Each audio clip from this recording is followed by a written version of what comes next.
Blazing screens, chaos unfolds, crimson law, tales retold, anime wars, blades collide, justice screams, nowhere to hide. Crimson law, judgment reigns, shock critique, breaking chains, blood red ink by the blade, truth unleashed for Silverhead, Elven Base. Elven Base. Neon skies, warriors clash, pixel worlds, honor smash, battle cries, vengeance near, crimson's wrath, all shall fear. Thunder roars the furtic grim, mechs explode, lights grow dim, bloodlines torn, broken dreams, crimson law, silencing screams. As heroes fall and villains rise, shattered dreams and severed ties, stand and fight, the time is nigh, rising up to do what's right. Crimson law, judgment reigns, shock critique, breaking chains, blood red ink by the blade, truth unleashed for Silverhead, Elven Base.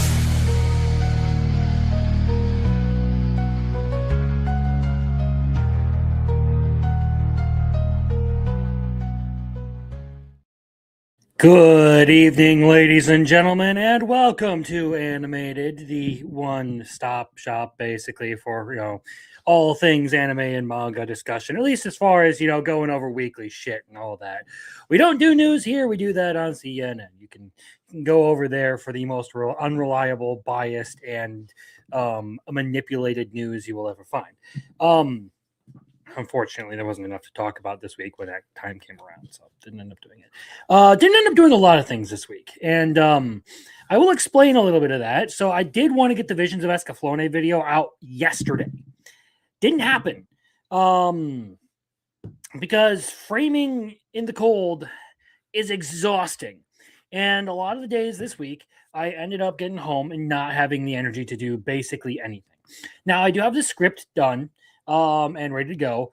So I'm going to get to that tomorrow. So hopefully Monday I will be able to put out my full deep dive 20 or so minute video on Visions of Escaflowne, and then do my usual seasonal anime video on Wednesday, and then hopefully Trapped in a Dating Sim will be on Friday. So we'll do a video on that. So that's where I'm at on my end of things. I should have put in a little bit more effort on it, but I just did not have the energy. 1 week in, we have the whole first deck framed, so that includes plating, joists, and plywood. And I'm sore. It's a lot of work. I also ended up making one of the greatest purchases of my life and buying myself some overalls. So that was great. So tonight on the list of things we are going to do, obviously we have a manga to start with. Some of these are series I've talked about before, very long running series, and one is a new one that I'll be talking about tonight, and we'll get to that. We also have chat's vote. And that was Trapped in a Dating Sim. So we will be talking about Trapped in a Dating Sim, as well as, going over what won the poll this week. And then, of course, the usual weekly anime updates and talking about the episodes that have come out this week. But before that, let's see how everyone's doing in the chat. We have Jeremy Turner, Kirk's Red Shirts, early and straight. I almost wasn't early. I'll say that. Marcel, hello there. Good to see you. Hope you are doing pretty well. RCS Rules, good to see you. And Muffler Tape, manga or riot. He's excited to see one of these, I'm sure. Finished MT audiobooks that dominated my life the past 2 weeks. Nice! I need to get into those eventually. I need to get back to listening to audiobooks, but like I've said, I haven't had the time really because I've been framing, and framing is one of those jobs where you're communicating with an entire group of people. So I can't have my earbuds in like I had at other jobs where I was doing more individual tasks, things that I could get away with just zoning everyone else out. If I get another one of those kinds of jobs where I can literally just go to town on my own, earbuds in, finishing Realist Hero, I'm moving on to some of the other series that are on my list.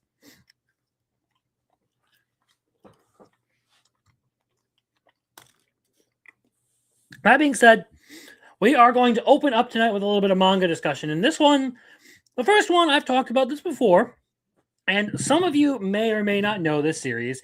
It has a decent reputation out there, but I don't know how many people are aware of it.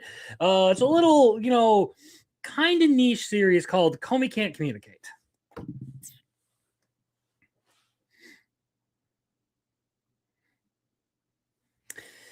So, how is this one going? So I read volume 36, which is about almost the last one. 37, it says here, is going to be the finale for the series. So I got to wait for that.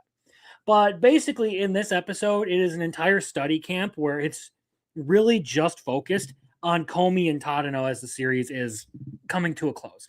They're both studying for college, and there's this whole thing where like they're at Komi's grandmother's house enjoying some time together.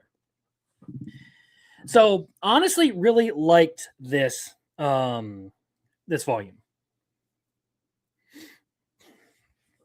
I thought it was a really good focus on the two main characters. It also gives you a really like nice look at like the nature of their relationship, that whole dynamic of it. Plus, you get Tadano getting to meet some of Komi's other family members, like her grandmother. So it was really good. I actually really liked what they did with the in these last couple of chapters. And now with everything that has happened, it looks like we're moving to, close up the series on a high note. So all in all, it does have slumps, this manga, but honestly, very good overall. I do really like it. The next one is one that I had been on hiatus from reading, but I am back and to picking up these on occasion because today I had 2 hours that I ended up wasting because I was helping my mom, my parents, get a new couch, and we had to go into the store to get that, and they weren't gonna load it up. They were basically doing their whole marketing thing to try and get them to pay for the $250 delivery to our house. But my dad just recruited me and my younger brother to go up to the store and lift the couch into the back of the truck and take it home. So I had an hour there and an hour back to kill that I didn't end up having to do anything for. So I ended up just reading some of this right here. Witch Hat Atelier. Now, I've talked quite a bit about this. And I have highly recommended this. I have gassed up the anime adaptation coming out, which may be a mistake. Who knows? But I love this manga. It is fantastic. And I have gotten through 8 volumes so far. We're pretty decently far in.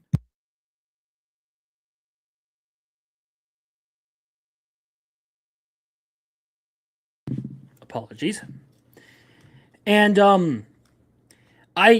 volume 8 deals with some returning characters and also sort of sets up like one of the big plot points that has been brewing in the background. So for this series, you have 2 categories of witches. And the bad ones have just made their move to start, enacting their master plan. Now, there was some cool stuff in here, and a lot of the stuff that I've liked about this is that it does sort of have that like childish whimsy about it, to where like a lot of the adventures do seem pretty lighthearted. A lot of the things that they do seem pretty lighthearted, but at the same time, it actually has some serious story with proper consequences and everything behind it. So there is actual like weight to every decision that is made and all the things that characters do. So in this particular novel, you start to see some of the stuff that goes on here. We will get into that, Biggles. I appreciate it.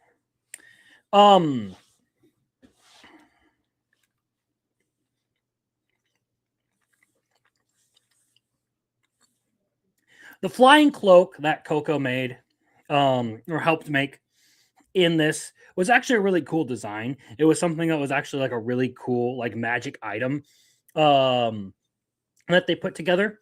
So I really liked that part of it. Her getting more involved with some of the other characters and trying to help solve their problems and everything. This series is just phenomenal. The artwork, the storytelling, it's so good. It's so good. I can't recommend this enough to anyone who is looking for like a fantasy setting. It's amazing, and it's very child friendly too. Some of the story or some of the story elements can be a little bit on the darker side, but not in a way that I think would be, bad for like reading with your kids or something like that. As I said, the more serious elements of the story add a lot of like weight, a lot of like seriousness to the story that it needs. So it isn't just a bunch of kids goofing off with magic. It's actually progressing towards something. There are real consequences and real villains. All in all, you should get on this. I mean, that rating don't lie right there. That rating don't lie.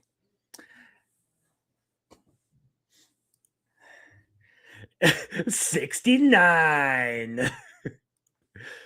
Ugh.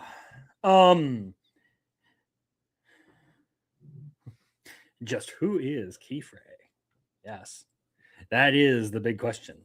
So this brings us to the last one. Now, this one, the upcoming one, this one is getting an anime adaptation soon.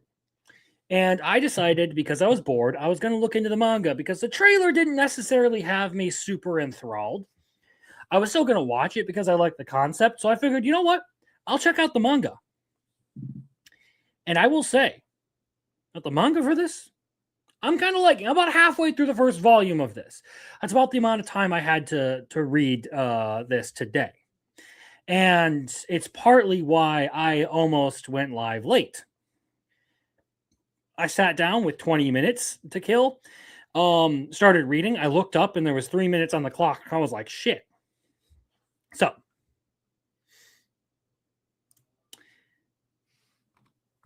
this is the Barbarian's Bride. And now the basic premise of this is that the girl featured here is a female knight.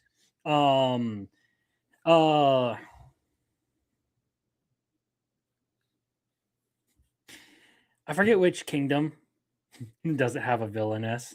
Not really.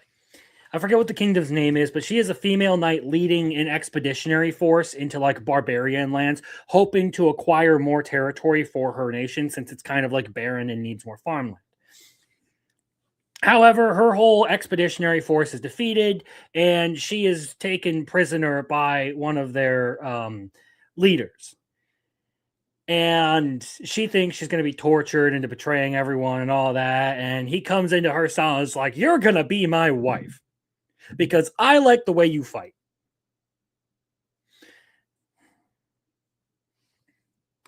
And yes, the manga for this one has been pretty good so far. I will say, it's an interesting romance so far, but it also is not afraid of nudity. First volume of this, you do get some very interesting shots.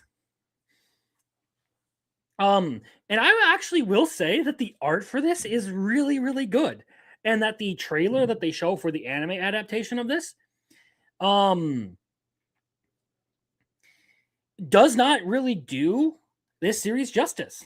I feel like it's kind of a letdown now that I've started reading the manga. Getting more into the story, I wonder how I'll feel about it. But this is definitely one where I do like enjoy it. So we're gonna put this here, and we're going to rate this at an 8. For me, I would say that this is an 8. A little fast paced, it feels, but so far I've liked the characters, the interactions. I think the artwork for it is phenomenal. And they have a bath scene where you get to see some titties. So it's a win-win. It's a win-win.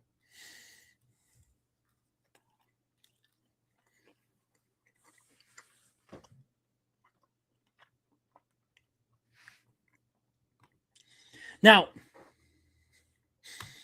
how you doing, Dragon Slayer? I would also bring up the Ideal Sponger Life, but I only read one more volume of that.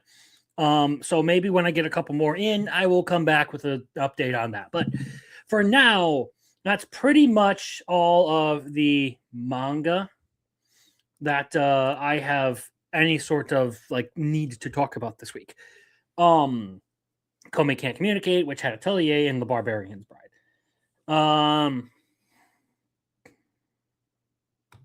Crimson loves bath scenes almost as much as he loves me.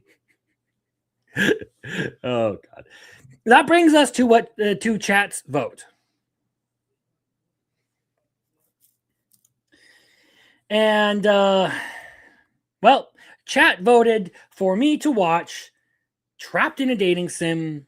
The world of Otome games is tough for moms. And now, look, I honestly wasn't all that excited about getting into this one. I had really been very interested in checking it out.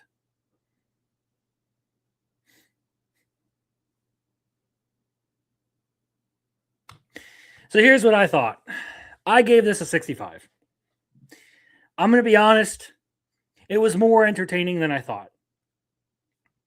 But a 6.5 on this is about where I would score it over in like an overall rating.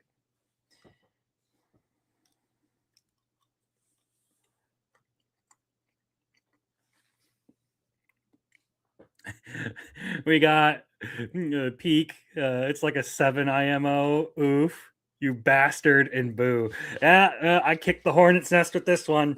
But I'm going to be honest. There are certain things I really do like about this and certain things I don't. And I do think that this show does make a good binge for some of the mild humor it has. Ban Crimson from his own channel. So under most circumstances, I probably would never have actually come around to watching this anime. For better or for worse, I was ultimately strong-armed into it. You guys can infer what I mean by that. It has everything to do with you guys voting for me to watch this.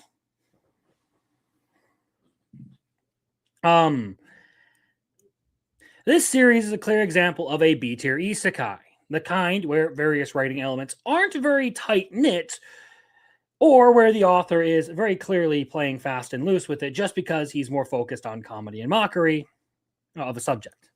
So this one is one of those series that is far more focused on the humor side of things, of mocking the absurdity of it. So I go pretty lightly on it in terms of its story, even though at some point I do need to acknowledge that just because of that, I wasn't a huge fan of it.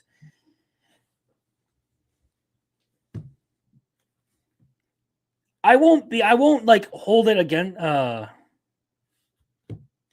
won't like super hold it against the series for that, but I do have to deduct points for the fact that, you know, the plot wasn't, had some issues, some hiccups, especially early on. It does really rush into things. Like the starting of the series is literally the typical isekai thing where you stack your protagonist with as much power as possible and move on. Whether you like it or not, Leon basically gets the overpowered thing right away.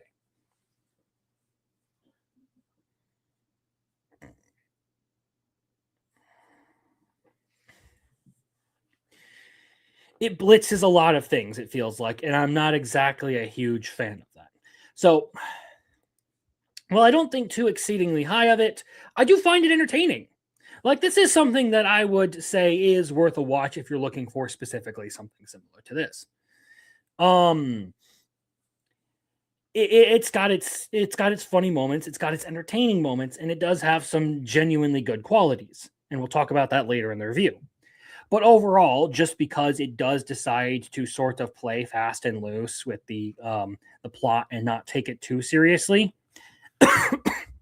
I'm ultimately not really as interested in this as a lot of other people.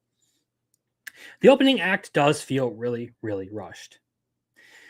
But once we get into the academy and start building Leon's harem, it gets more fun to watch him beat up on the gaggle of idiots who are the game's main romantic interest. So the whole tournament thing where like Angie challenges everyone, and Leon steps up as her champion, that part was fun. I did enjoy that. But after that, it just the school festival thing wasn't really like a huge point of interest for me. I don't really feel like its setting has anything particularly desirable. It does make light of a lot of things that it does, which probably should have been taken more seriously, but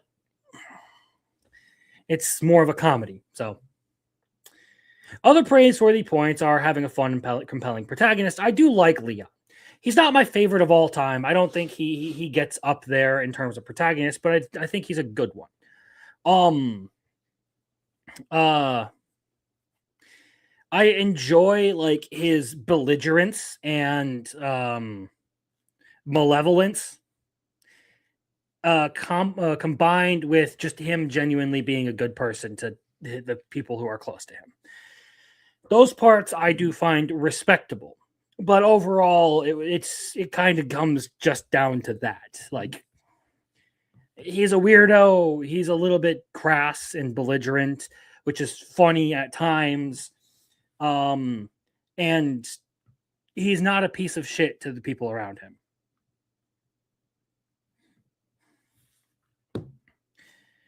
As well as actually focusing on developing the supporting cast in the form of Olivia and Angelica. For as loosely as the series plays its plot, it does a surprisingly good job of writing its characters. I actually liked Olivia and Angelica as characters. I thought they had really good backgrounds, they had their own compelling moments, and they did a good job of bringing Olivia and Angelica together in spite of their class differences and all of that in their past. And yeah.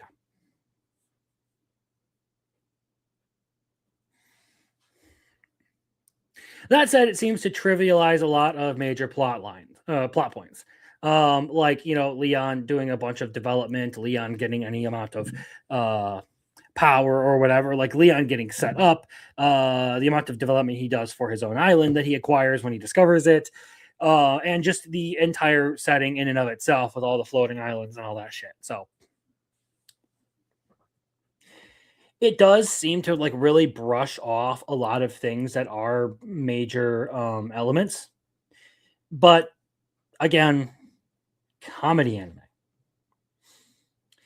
It being more focused on absurdity than actual storytelling means it wasn't really to my taste. It turned out to exceed my expectations by a noticeable margin, but that's about the most praise I can muster for it. It's entertaining, and because I've watched it so far and, had not had a terrible time with it, I'll probably watch season 2 just to see where things are going. I liked the characters enough that I'll stick around, but it's not particularly like I found this to be the most amazing thing. It's ultimately a mildly entertaining anime more focused on humor than real storytelling, with surprisingly well done character backgrounds and a very obvious twist that hardly counts as one. Like the antagonist girl being his sister.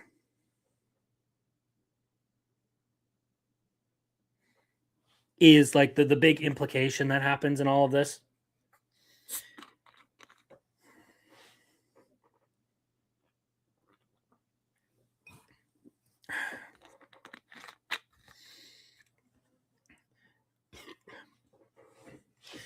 But it was fun.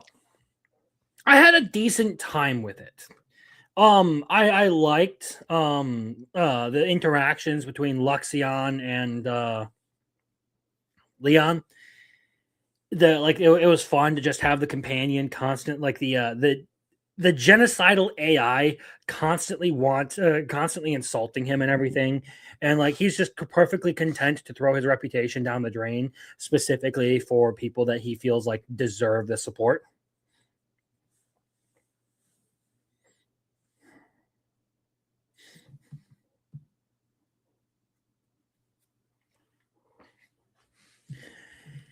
And as far as a hero goes, he's actually a decently good one. Crass, belligerent, yes, but that's kind of paired up with the AI constantly being like, "You're a piece of shit. You're a piece of shit. You're a piece of shit." Didn't mean to do that. I meant to do this. You're a piece of shit.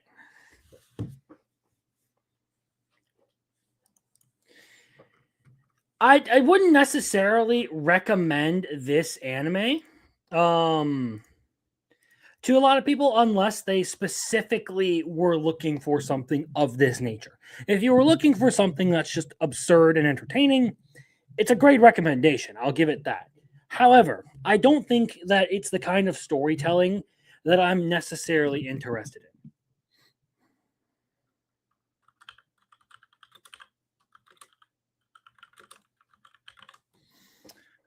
Post that to the Biggles breakdown so that he can spurg out about that on another platform. But yeah, I went into that. I went into Trapped in a Dating Sim with a pretty negative outlook on it. I thought I was going to hate it. I thought that it was going to be terrible and that everyone was hyping up a ridiculously bad anime. From the outside, it wasn't something that I was particularly interested in. Going into it, I had a much better impression of it than what I thought I was going to. I thought I was going to have like a 3 or a 4 turned into a 6.5. So that's kind of how that goes. It can be hit or miss on plot points that I actually do on writing that I actually do really care about. Characters hit, okay? You do a really good job with Leon and the 2 main girls. World building and storytelling so far. World building is a miss, and the story is so.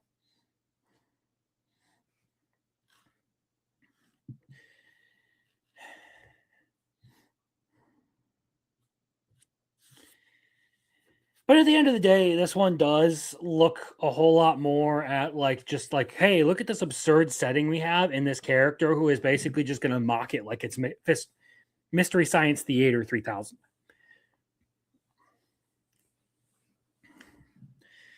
For what it does a decent job. It can be mildly entertaining at times, especially as you watch Leon beat the shit out of very deserving assholes. But at the same time, it's not like it really hooks me in with anything other than the characters. Like, to compare it to something that also does the magic and mechs thing, Escaflowne does a much better job on that. It has much cooler designs. It has much more interesting magitech and all that stuff. It's just better on that front. And having watched it recently, this kind of comes off as a little bit cheesy in that department. It's like someone couldn't decide whether they wanted to be mecha or fantasy and decided, hey, why not fucking both?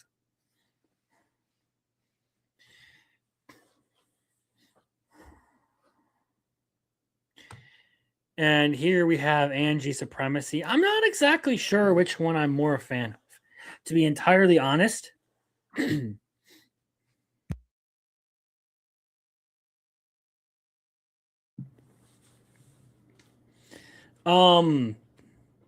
probably the Queen. Probably Queen Maline.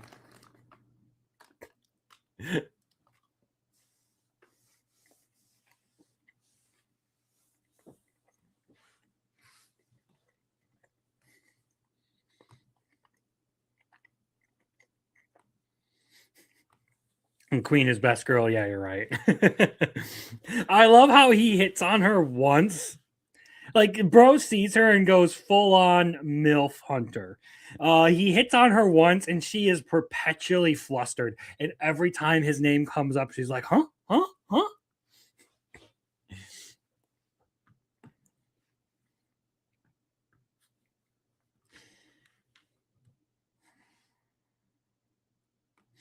Olivia, main girl to Leon. I respect the choice. Honestly, if I had to pick between Olivia and Angie, it would be Olivia for me too. I liked her more.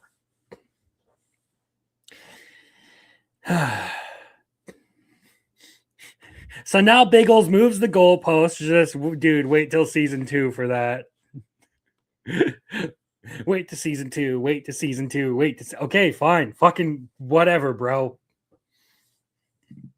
It's not my fault that you're that splish splash. Your opinion is trash. Okay, that is not my fault.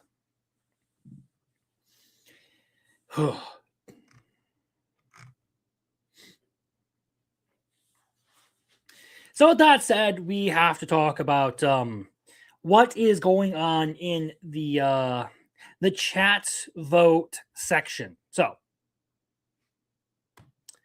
here's our poll, ladies and gentlemen. With the 55% of the total vote,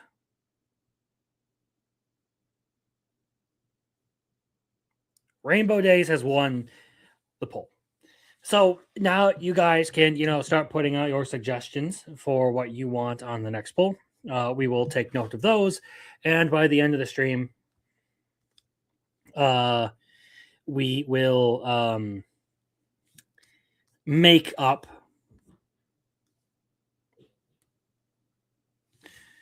what do we want to do? We'll make up the next poll. So we will be watching Rainbow Days this next week. So we'll see how that goes. Cap off some of the so we have another Chios School Road from Marcel. So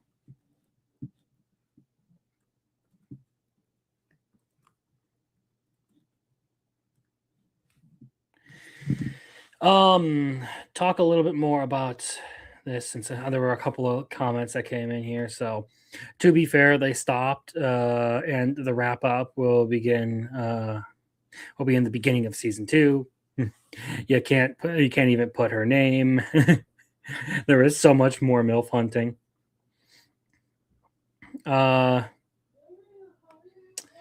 We have Biggles saying Grimgar. So that is 2 entries.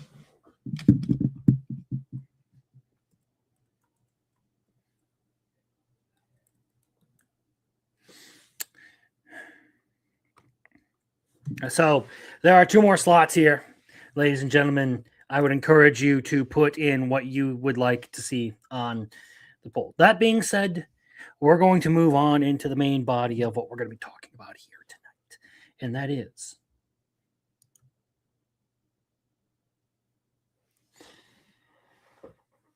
weekly anime episodes, recap, rankings, all that stuff. We're getting down to the wire. I voted for that one, but didn't feel like voting 7 times. Welcome to the NHK. All right. So Muffler Tape says, welcome to the NHK.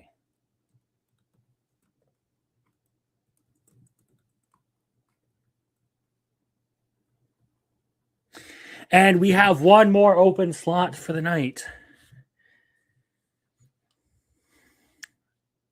To those of you who would like to claim it, it is open. If it is still open by the end of the show, well, I'm going to pick one for myself.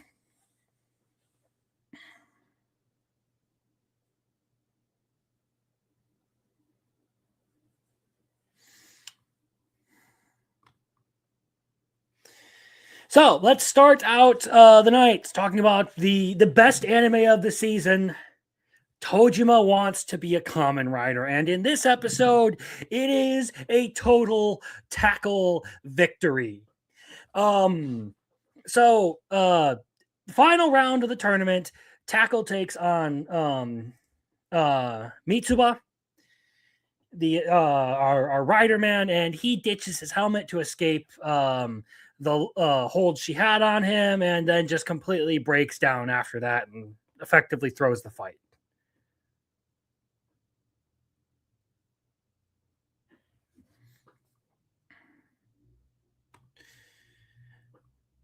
I'll put 86 on there. I would rather take the suggestion from chat than put one on there myself, because that's the whole reason I do this, is to, get some suggestions for things that I may not have ever known that existed. or may not have ever watched. It's literally, I want to experience some of you guys' taste to see what else is out there outside of the things that just catch my eye.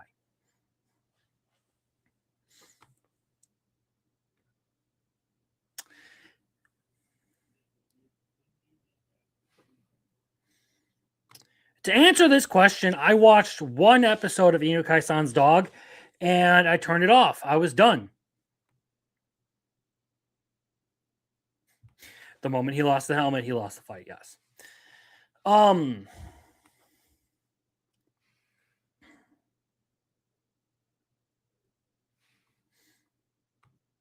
No, and I'm not going to watch Prison School. It's as simple as that. It's not going up on the poll ever. I will say that. I am absolutely, completely, 100% disinterested in Prison School.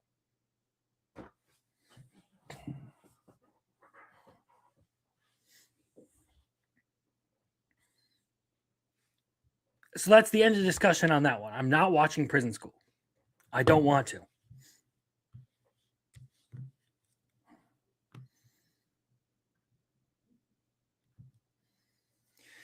Okay, so back to Tojima wants to be a Kamen Rider.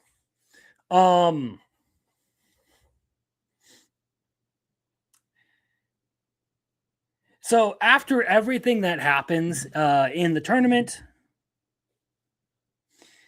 Ichio finds the woman of his dreams in our teacher girl. It turns out that the ideal woman to Ichio is Tackle. So in their fight, because she challenges him because she's beaten everyone in the tournament.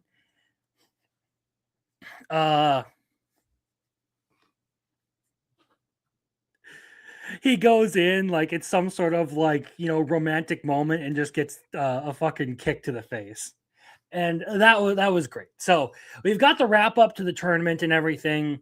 Everyone's sort of going back to their normal lives and all that.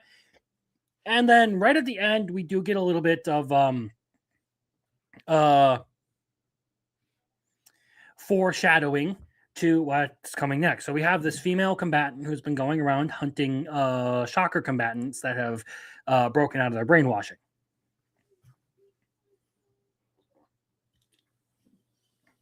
And then we have this weird thing going on with the combat girls who I get the feeling that the combat girls are going to turn out to be some sort of like shocker elite group or something like that. Like our cast is going to have to fight them at some point. And I absolutely will not be unsurprised when that happens. I also was also quite jealous of the face lock. You're out here, man. Like, it's not fair. It should have been him. It should have been me, not him. It's not fair. It's not fair.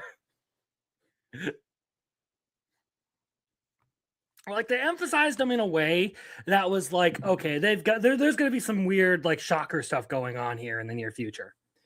Like we're going to see them fight in an upcoming arc or something like that. Like it's just anyway, I have loved these episodes. They're just so fun to watch. Tojima has without a doubt been the most entertaining anime of the series of the season.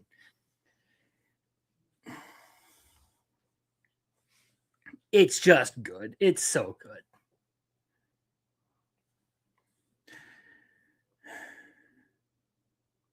I also don't care if people think Prison School is hilarious. I'm just not interested. Or maybe they're random magical girls or something since this show is crazy. I don't know. This show is pretty heavily focused on Kamen Rider, so I would expect them to have something to do with Kamen Rider. Not just, random magical girls or something like that. That feels like it would be way too out of place.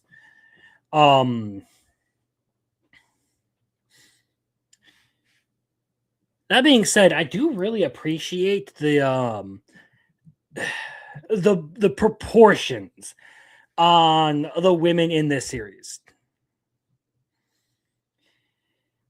Like they are very generous in all the right places when it comes to the women. And yes, Tojima did fight a bear, and Japan had to warn people after that episode, do not go out and fist fight a bear. It will kill you.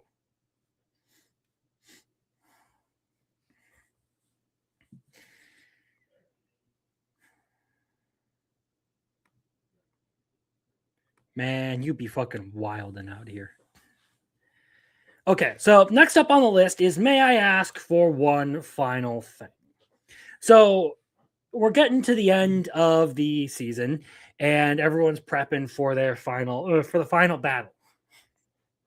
Like all the main combatants of each group have assembled, and there's a full on brawl going on out here.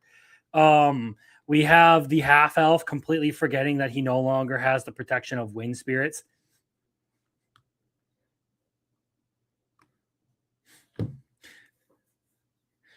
No wonder the combat girls have so many fans. Just look at them. Even their song was good. Yeah, actually, I will say that the song was good.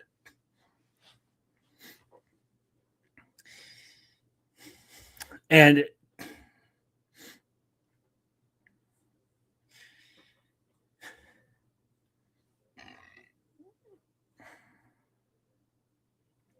so, in everything that's been going on, with, may I ask for one final thing? Scarlet was in fact able to, take back Cronoa's blessing. So Diana now has her powers back, and she was able to get everyone back on their feet for the fight against the Palmians and all that.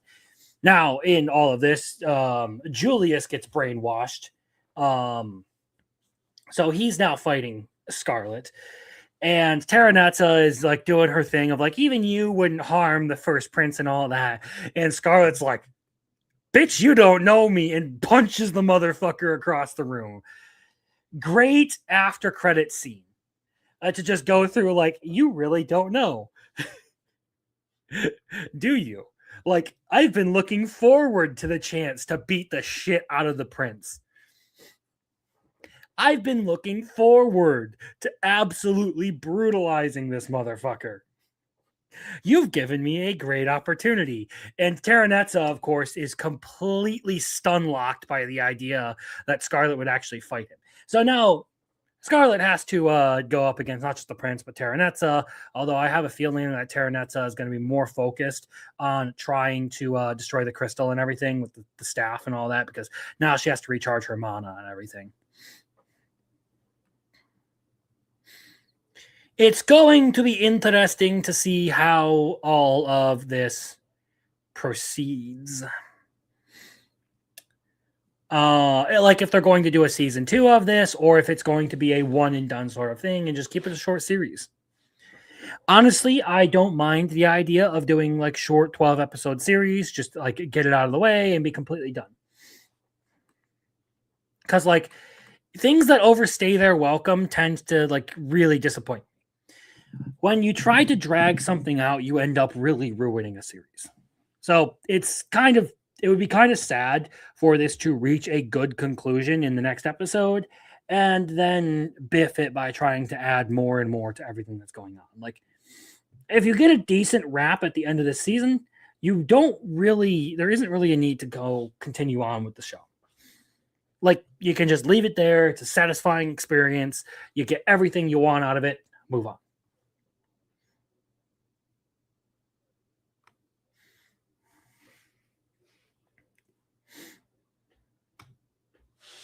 Perhaps, but I'm looking at it in the perspective of like, we're basically at endgame right now, where Terranetza has done all this setting up and everything to get to this point. And now it comes down to the final moment of she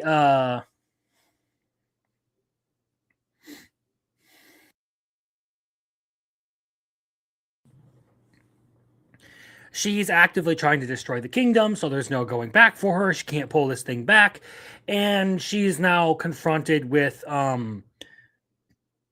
everyone who has been hunting her down. So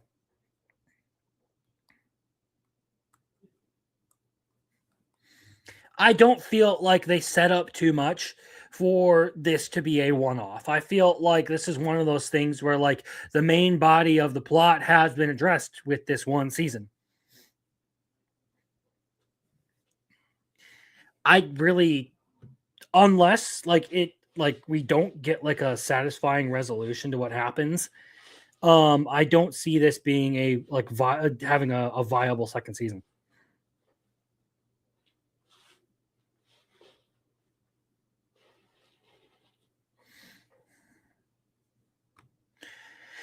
Yeah, that's true.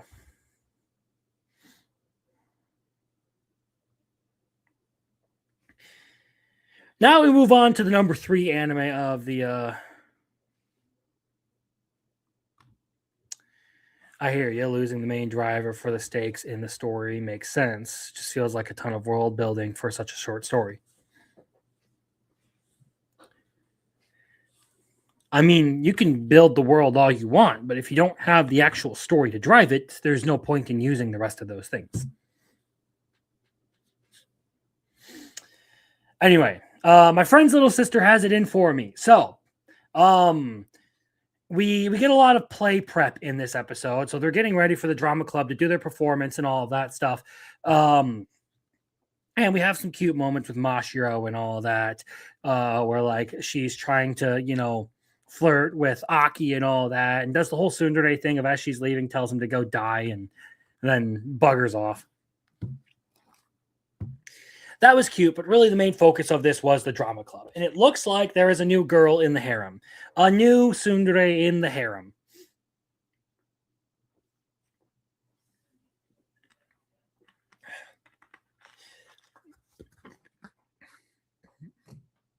So, the teacher's younger sister, Midori, seems like she has taken a real liking to Aki.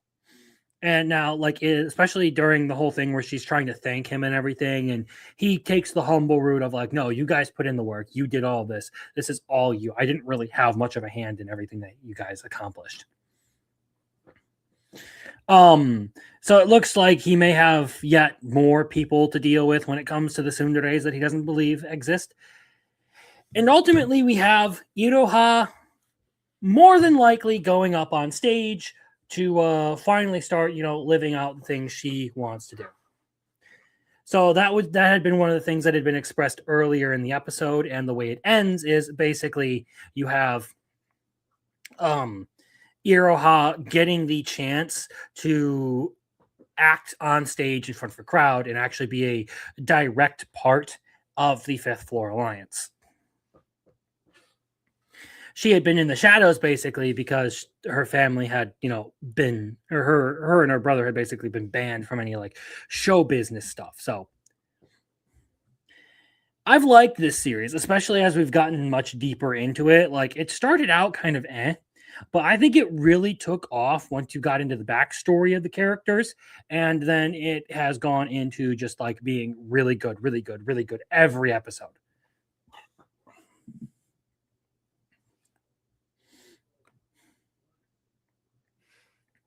I also just like the idea of this guy acquiring more and more tsunderes for his harem as time goes on, and just like being completely oblivious to the fact that like all these chicks like him just because like, oh well, they don't treat me nicely or anything.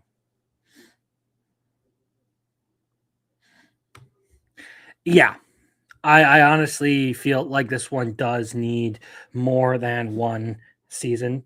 It has been very enjoyable.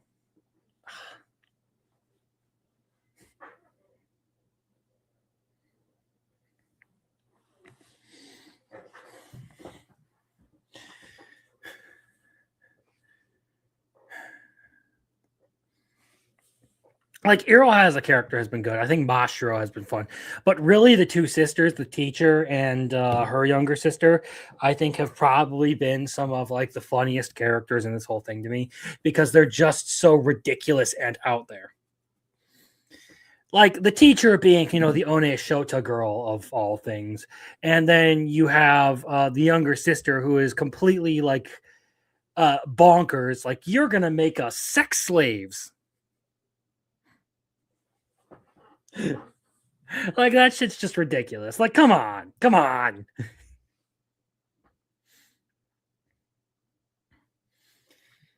Anyway, Isekai Quartet would be up next. So, in this we have a joke about Julius, and of course everyone forgets who he is. That's the joke.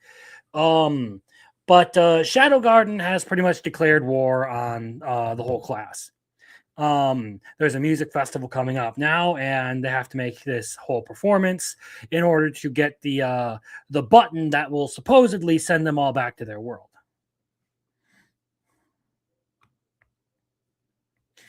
Um, they haven't really gotten around to the actual game making part, even though they do focus on you do get parts of the series where they talk about the roles each person plays and like they show them doing some of those things, but it more so plays into the events of other things that are going on. So like Iroha's voice acting, when they actually cover her doing like the recording stuff for making the game and all that, it's more so relevant to certain things that are going on in her life. Same with what Mashiro is doing, or Azuma.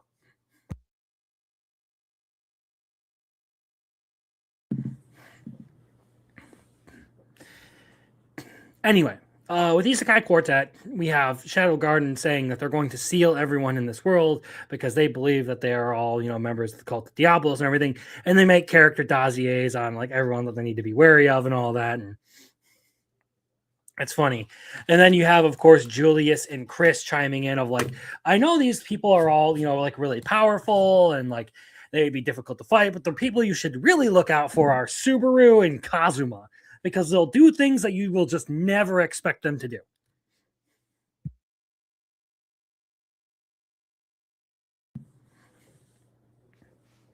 And just like that, we have, the whole, the main characters of all four of these shows taking center stage.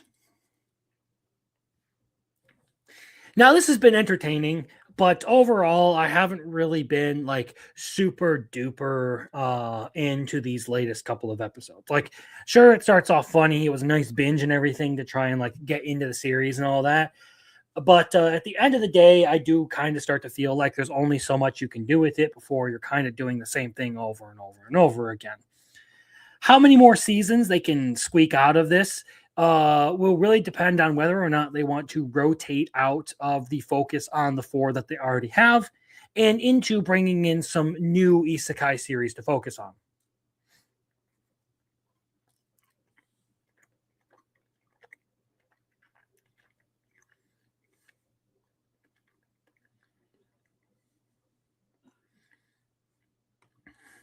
I wouldn't be surprised if this is it for it.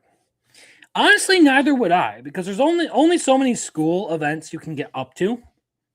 I feel like before you're kind of doing the same thing.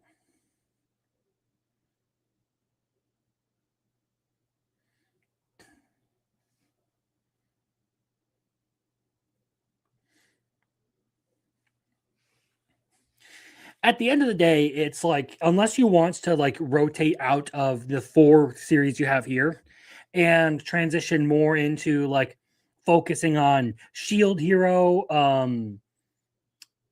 The Eminence and Shadow, maybe bring in some of the other shows like I don't know, Mushoku Tensei or something like that. Then you could probably get away, then you could probably get away with continuing this because you would have a fresh set of characters to make jokes about and continue on this whole thing.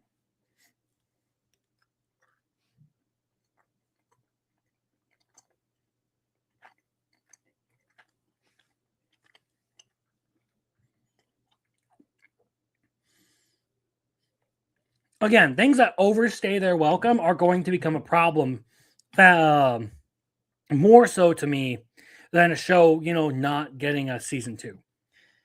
Because when it comes to a show that doesn't get a season two, there's always source material that I can tune. That's almost always source material that I can tune into. And when it comes to shows that outstay their welcome, well, then you end up with stuff like Boruto.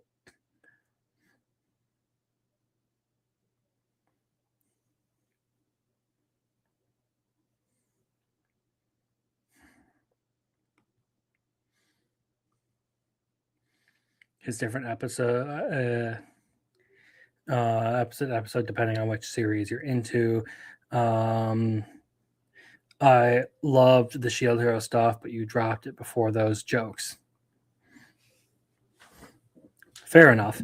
It's not like I don't understand them because I do somewhat keep up with those series. I do see talk about it and stuff, but it's not like I have watched them. So I kind of know what those jokes are referencing, but not necessarily the specifics. Anyway, that brings us to campfire cooking in another world. Okay, so we come to a new city, and Makoto and his familiars get tasked with taking out an orc camp. So they do that really quickly, and then the adventurers that are tagging along with them all sit down for a burger. And now I will tell you that seeing them have those burgers really made me want to go get a burger myself.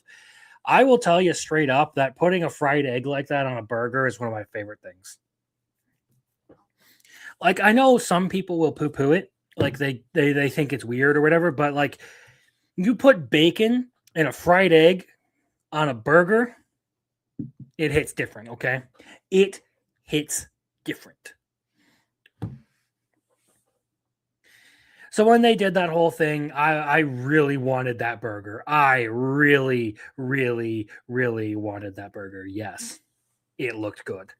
And then of course we have the whole joke about Sui being able to turn into a huge slime, and now Sui is just gigantic. And I had the whole thing of oh well, we can travel really fast if we have this adventure party right on Sui, and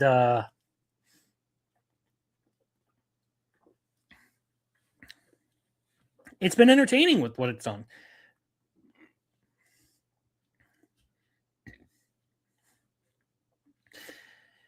Now I want another burger. I already had burger today. I already had the Borgar today. I need another one. Kaiju Sui. Yes. And this is a show where ironically it kind of doing similar things every episode, or not really trying to reinvent the wheel, works very well for it. Not that it really gets very far with any sort of major plot or anything, but when you tune into this, it's kind of one of those shows that falls into the comfort series where you go in, you watch it, you have a good time. And outside of that, you don't really look for anything else. You get a good vibe from it. You have fun watching it. The food looks good. Move on. So while it doesn't particularly take any storytelling risks, it still is entertaining because it's doing the thing that everyone tuned in for anyway.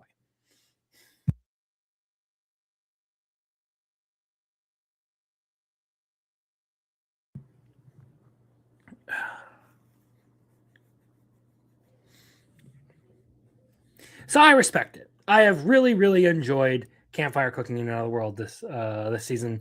I'm glad I caught up on it. It was worth it, 100%. And that brings us to Gachiakuta.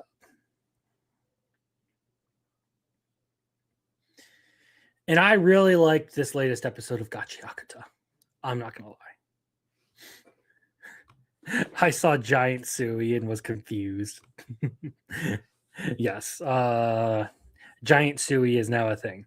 So Gachiakuta. We wrapped up the whole Trash Beast thing. There wasn't really much of a fight against Sparky Girl. She ended up, just sort of holding everyone down for a while and then ultimately getting, wrecked. That was a little bit disappointing, but we do get some pretty interesting lore drops in all of this. So she gets sucked out of the trash beast and all that. And we are then able to see the Watchman, which apparently is the thing that waits at the border to the sphere and prevents people from crossing the border. The Watchman is, in and of itself, the thing that kills people who cross the border.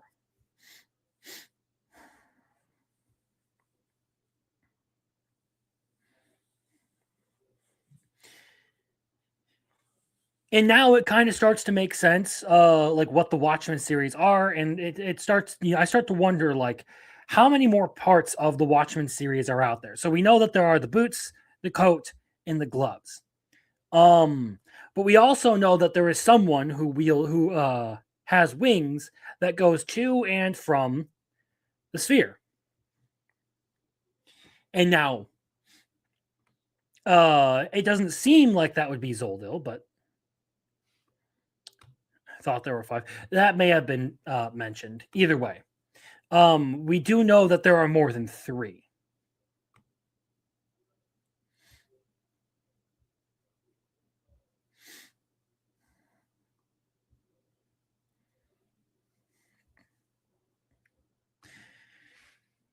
Either way, I really liked the scene where they reveal the Watchmen and everything, and what happens when you cross the border and all that. But the very end of the episode is revealing Guida's vital instrument, and I thought that was really cool. You just have this like spazzy little girl transforming into a kaiju and everything. Honestly, that I like that character. I think she's very entertaining. Or he, she, I don't really remember.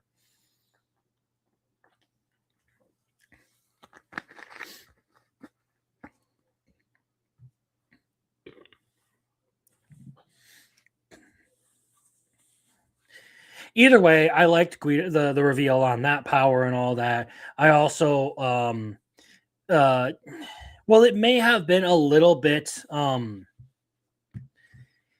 a touch anticlimactic to the whole final battle here and everything that was going on with how many of the raiders just up and fucked off.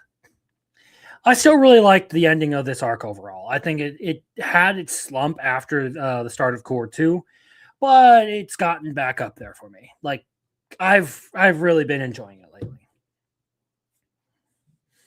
The animation has been really good. I've really liked what they've done with Rudo's character and the lore drops that we've gotten out of all this when it comes to the Watchmen series. So, hats off to you. Okay.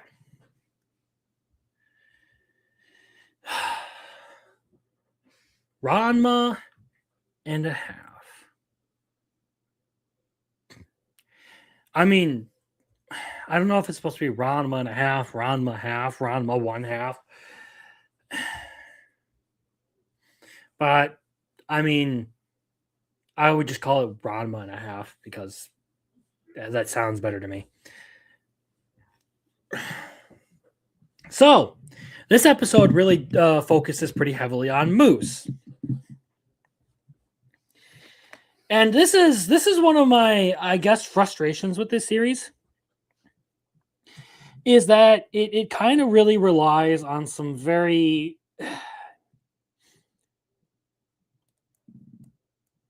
irritating storytelling in the fact that Ranma clearly has a thing for Akane. He does not care for Shampoo. Moose sees Ranma's arrival because Shampoo likes Ranma.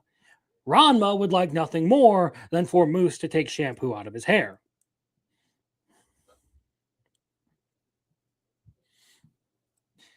But here we have this whole battle because all of this, all this stuff can't just be resolved. You constantly got to get into all this, this fighting and stuff. And I mean, I still enjoy the series, just for the fun it does bring at times. But at some point, I do kind of get a little bit sick of it, kind of doing the same thing over and over and over again with the relationship drama stuff. Like at some point, it just becomes too much. So, in this episode, we find out that Moose went to China and he became a goose or a duck. So Moose goes through all this stuff to try and trap Ranma and like defeat him and everything.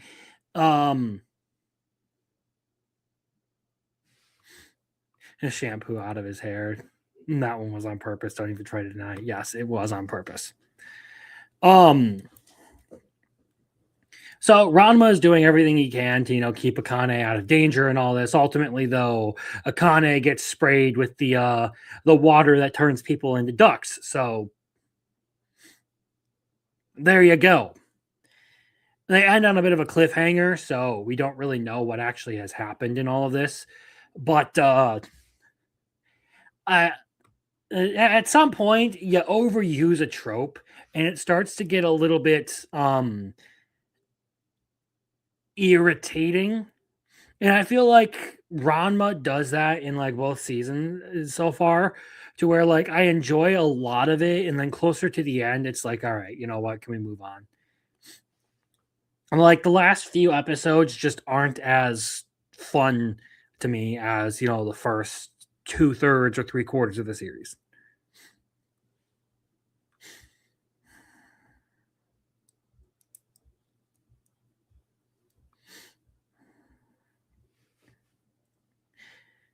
That being said, there are still parts of it that are just funny. Just the overall like antics of the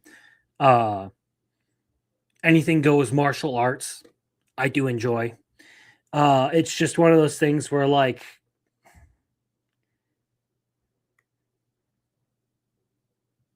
at some point you need to move on. At some point you need to do something. You can't just keep using the same trope. We need to reach a satisfying ending. And the more this goes, the longer this goes, the more I feel like, all right, we'll see where it goes.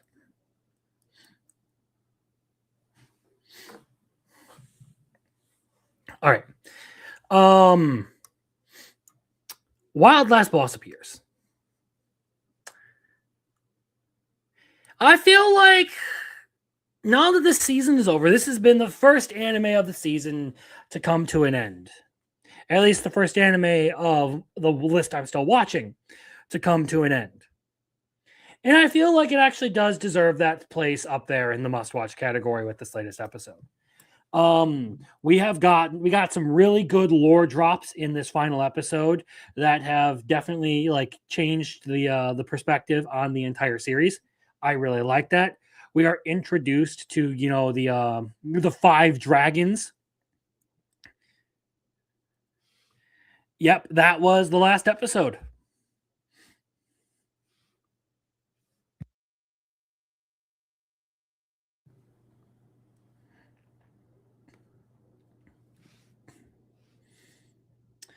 We also have learned that Lufus Mafal predicted that she would come back, and also that the goddess would interfere with her memories and all of that.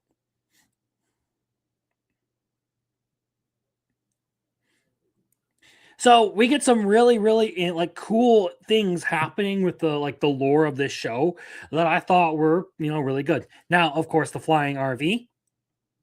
Fuck that shit.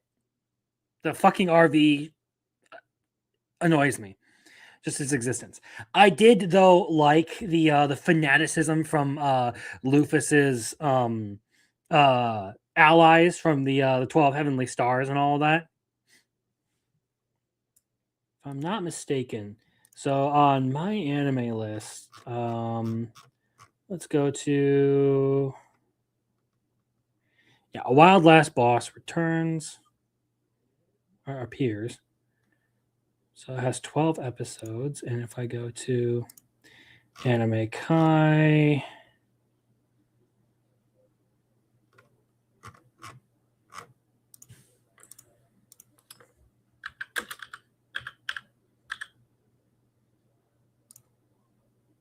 yeah, so it has 12 episodes, and it has aired episode 12 today. So it is complete. I'm not just skitzing out. It is complete. So, in all of this, it like really cool lore drops. I like the way that the characters are behaving and like being super fanatical about Lufus and everything. But here's my crazy theory now in all of this. So if you remember previously, my crazy theory was that Dina was a villain. Now my crazy theory is that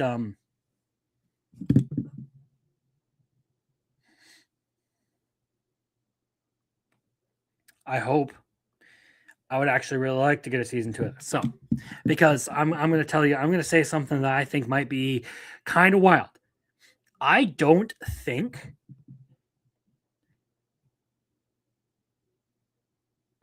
what if this isn't an isekai story at all?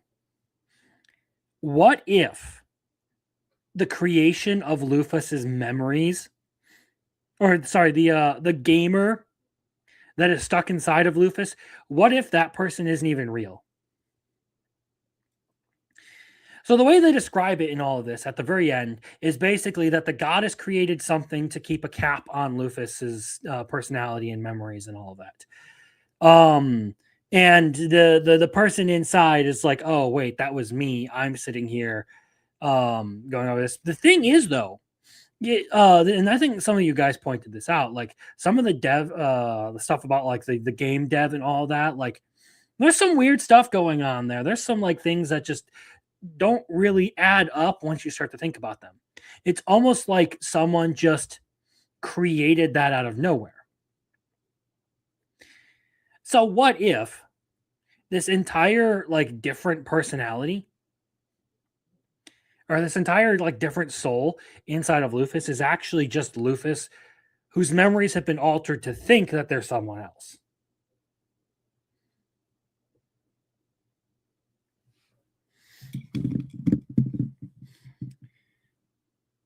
I'll leave you with that thought. But that's my crazy theory about how this all works now.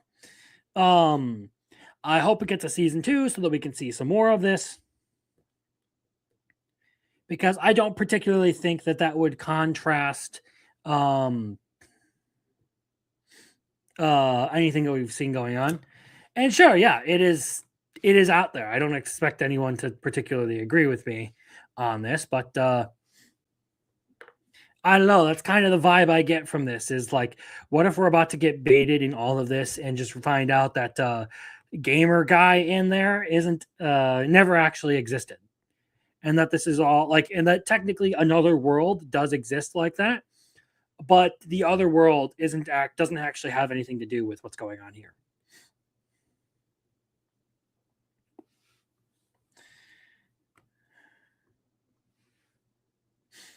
Either way, massive respect to the series for the way it finished out everything that it did, for the story it set up, and I actually look forward to more.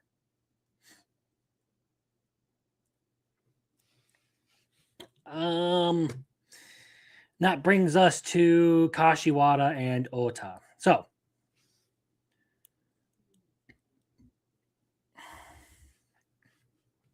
we get a beach episode in this one, but before that, everyone has to go swimsuit shopping. And Ota follows the girls in, trying to give Kashiwata her handout and all of that. And it doesn't necessarily work out very well for him. He gets spotted, that causes some trouble and all that. And ultimately, he gets called out for like, why didn't you just wait outside?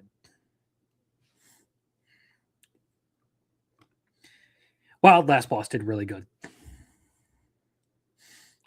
Then of course, after all of that, we do get the beach episode and everything. And we actually have a genuinely good moment where like Ota, instead of teasing Kashiwata, just goes up and helps her. But better yet, we also have, the sister tagging along, trolling everyone, trying to get some like weird pairings up with the way she's rigging the game and all of that. And then the test of courage, the actual ghost and all of that, Ota going out and finding Kashiwata. They have their whole moment. It was a really good episode.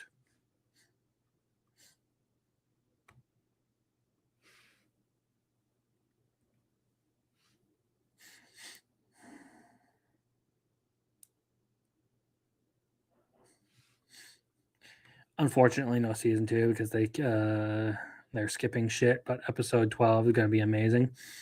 Alrighty. Well, I hope they finish strong. I hope we get a completed story that is, at least satisfying and not just a sort of blue ball ending. Either way. I've really enjoyed this show, and I feel like they've done pretty good so far. It has its moments in the middle there where it's not as good, but I mean, yeah, it starts out strong, it ends strong. That's the kind of part that matters. If you make it through some of the more, I don't know, repetitive stuff in the center, you get to some good character moments. You actually get to some romantic development later in the series, and the whole thing ends up being pretty good.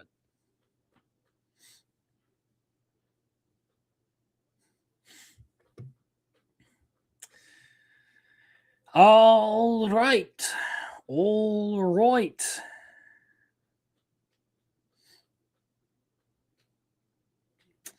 Yano-kun's Ordinary Days.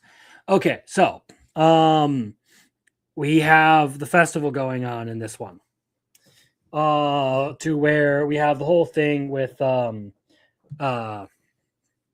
this one's kind of blending with the Starbrighter and the Sun because they both did festival episodes.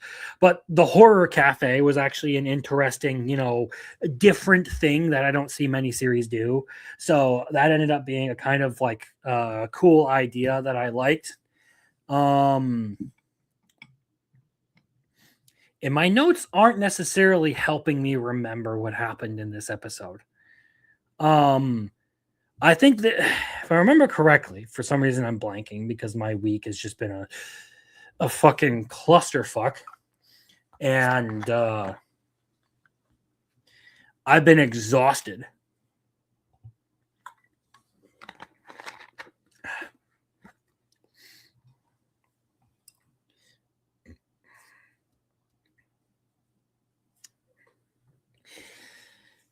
I do remember enjoying this episode. I do remember liking it. That's for sure. But for some reason, I am completely blanking on the details, and I don't know why.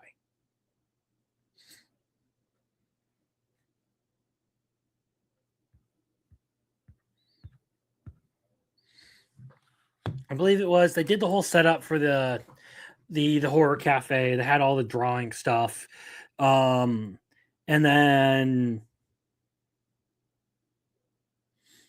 now I remember the bonfire at the end. That's what happens. Okay.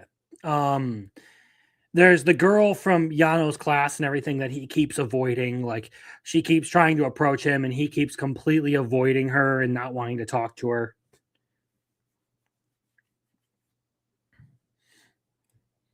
And then they have the bonfire at the end where the two of them are holding hands and all that. It was, yeah, I remember liking this episode. I remember thinking it was pretty good, even though the details escaped me for whatever reason.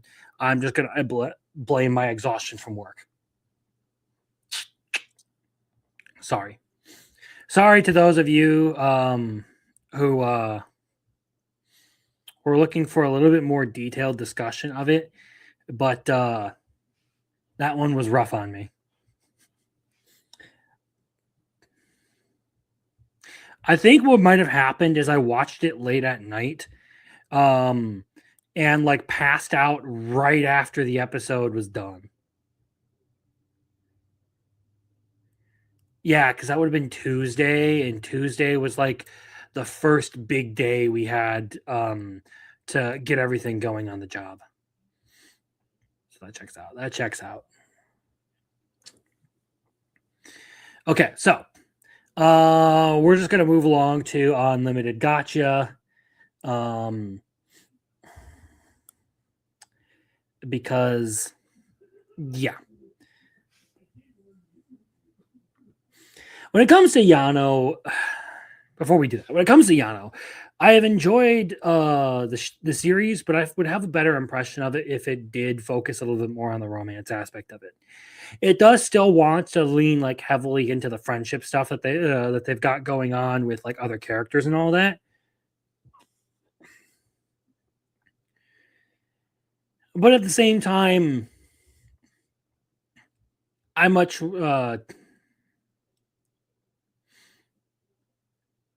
Much rather would have seen that. I get that it's not the point, and this is where I'm like raising that it's an issue of taste for me. I get that it's not the point. When I'm saying it's not, it's like saying I would have liked this ice cream without this particular topping on it. I'm not saying it's bad or that it is objectively wrong to do something like that. I'm just saying, when it comes to taste, I have things I like, things I don't, things I like more than other things. Okay? It's as simple as that. I get it's not the point. I get that it is more so focused on the ordinary days thing of, Yano being able to actually enjoy a normal life without being injured or constantly bumping into things. I get it. Still a good show. I still really enjoy it. I'm just saying, I would have liked that other thing too.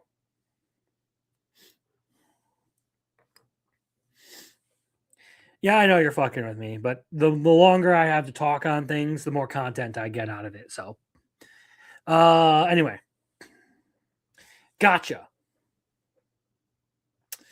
Yes, getting frustrated with gotcha. I think everything that's haired happened could have been done in 5 episodes. Yes. Elf Captain got done a little fast, but at least we got to see the beginning of the end for the elf bitch. Yes. So we finally got to see the magic tool that she brought, and it is not, in fact, something that is going to be like this huge like game ending thing for Light.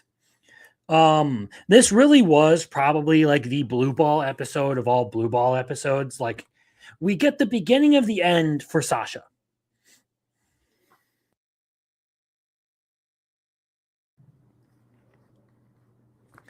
And now it was interesting to see this whole fight and to see like all the smugness and everything get met with abject horror as they realize that Light is, about to fucking ruin their entire existence.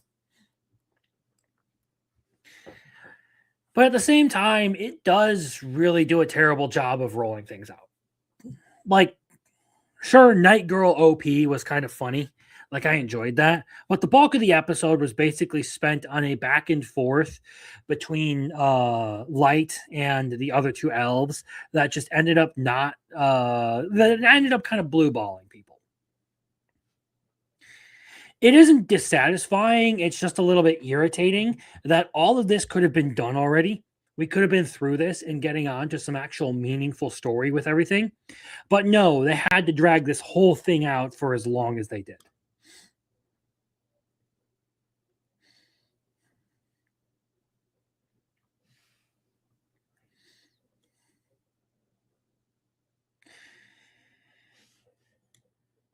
I do get some genuine enjoyment out of it because there are genuinely satisfying elements to it. But at the same time, it's like, ew, ew, brother, ew.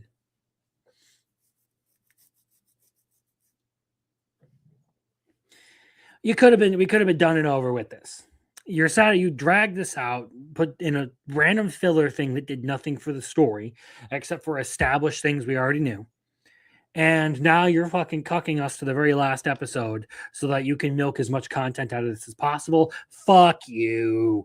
Fuck you. Yes, I am still having fun with it, but it doesn't change the fact that I do genuinely have complaints about it. It's as simple as that.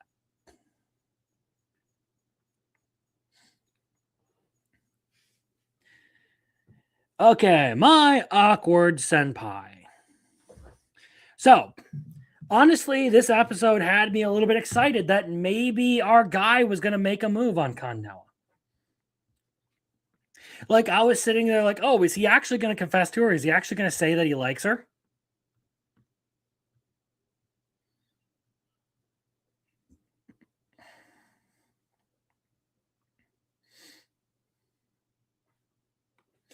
Yes.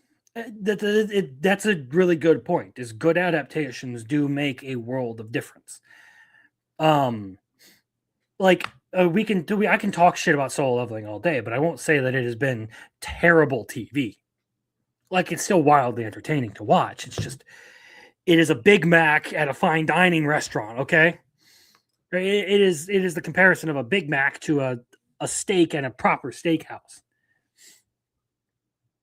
Anyway, Awkward Senpai. So we do have the whole spaz out thing that happens with Kan Nawa, where she's in the back room making the sign and everything, and she freaks out when our guy discovers her and all that. And then of course we have the gloves scene where, you know, she gives him her present, and it was cute. It was a very good episode, and honestly, it gave me hope that maybe we'll actually get a confession out of him this season. I'm on that hopium, man. I'm on that hopium. Sitting here like, I freaking hope that I get that. Like, friendship isn't quite what I'm feeling to you. Okay, now tell her you love her. Kiss. Kiss already. Do it. Come on. Yes, they teased the confession, and now I'm like, all right, if you actually do it, I will move it up to very good. But for now, I'm just going to move this one to the top of interesting. You'll be disappointed. Sorry, man. Well, then in that case, fuck me. But we'll see.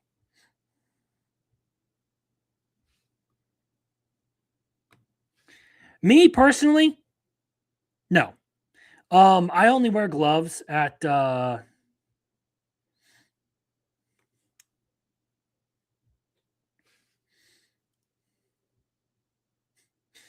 only wear gloves at work. Like, it's as simple as that. And when I'm wearing gloves, they are to protect my hands from splinters and other things. So, no, I would not wear gloves with a paw print on them.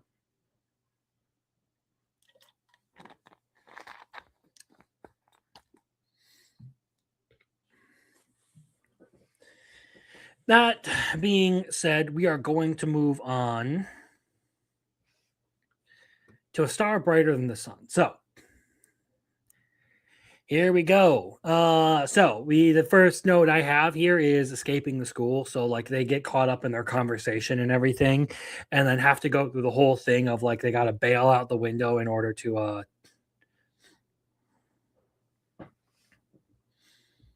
well, now you're putting me on the spot. Look, if a short stack senior coworker of mine gave me the gloves, then yeah, probably I would at least, wear them enough to, like, be in their good graces and everything.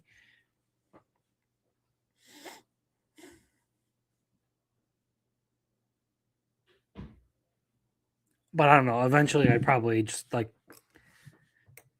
set them aside. Specifically because like I don't usually wear gloves.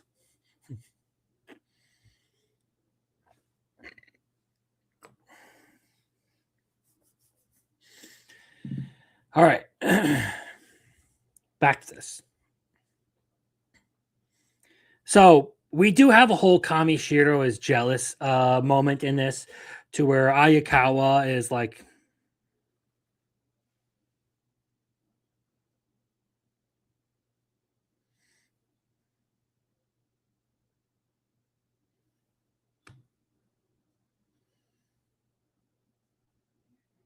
what the fuck?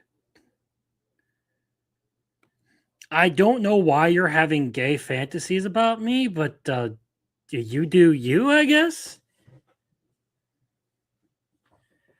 It's a little weird. Not gonna lie, I don't know any other way to respond to that. It's kind of fucking weird. Anyway, so Ayukawa starts asking about Iwa and Kamishiro gets a little bit jealous about some of the things that he's saying and all that. But at the end of the day,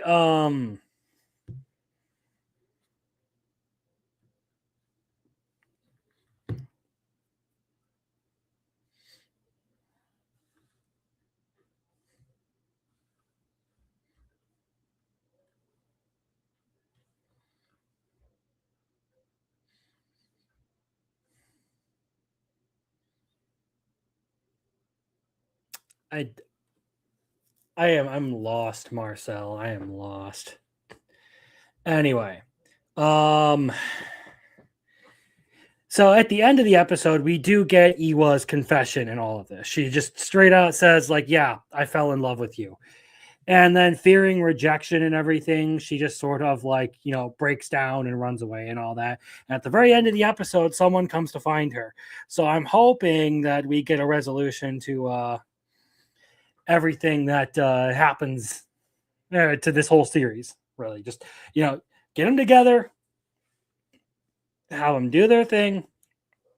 But honestly, it was a very good episode. I did really enjoy it. Yeah, this whole conversation here is just, it has broken my brain, dude. I don't know what to fucking think of you. I don't know what to fucking think of you. Congratulations, I guess. You know what? Just for that, I am opening up the bottle. I am pouring myself a drink right now. Ooh, that could have been bad.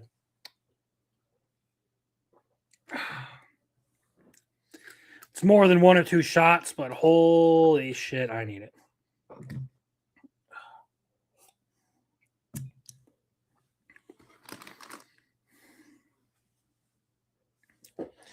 All right, let's finish out the night.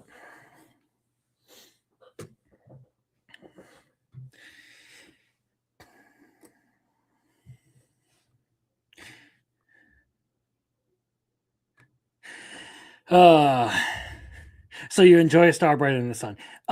Yes. Drunk Crimson is best Crimson. Double shot of that juice. It's frustrating. That like we don't get a full resolution. We get like a cliffhanger and everything. But I did really like the episode just for the fact that Iwa was able to like confess and everything. So I respect it. I said if they do the confession this season, I'm putting it in the very good. But yes, the whole theme of this week really does seem to be blue balling. Like it is just blue balls of like anime blue balls this week.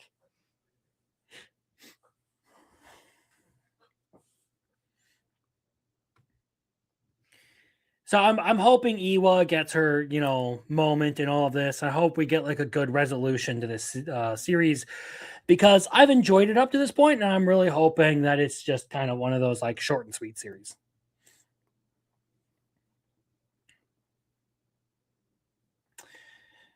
All right. Chitose is in a ramen bottle.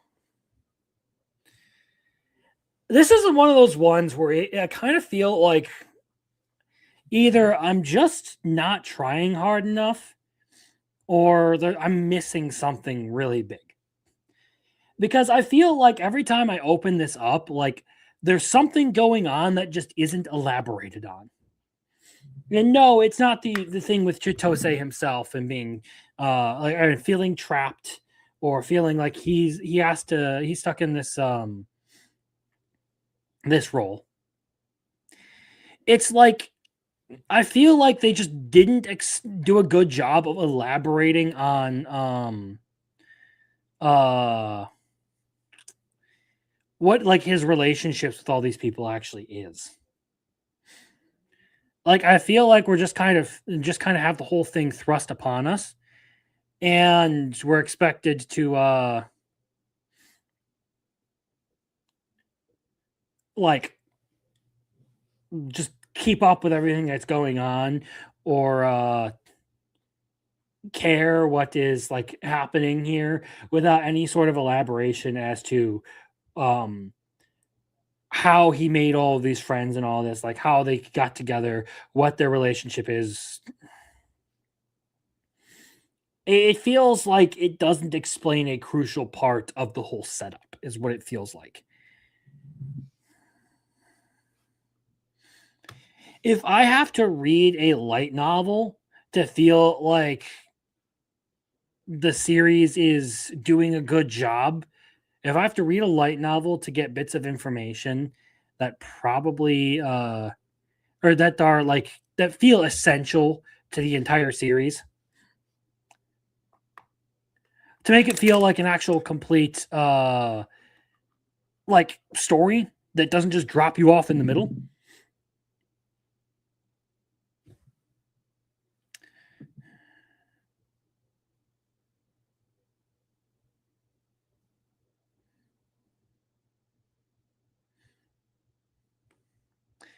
I feel like every episode takes itself about 20% too seriously. Almost like this was written by a high schooler. Not that it's bad, it's just overly serious. And now I do enjoy it. I will say that. Like I do actually like this show. Um it's just one of those things where we're kind of like dropped into like Saku in the middle of his friends and everything, and some of the relationships and stuff don't have the narrative foundation that they need yet. Perhaps that's something that we will get later on in the series. But it feels like there's a lot. It wants to present a lot of mystery to it, to things that it just doesn't deserve yet.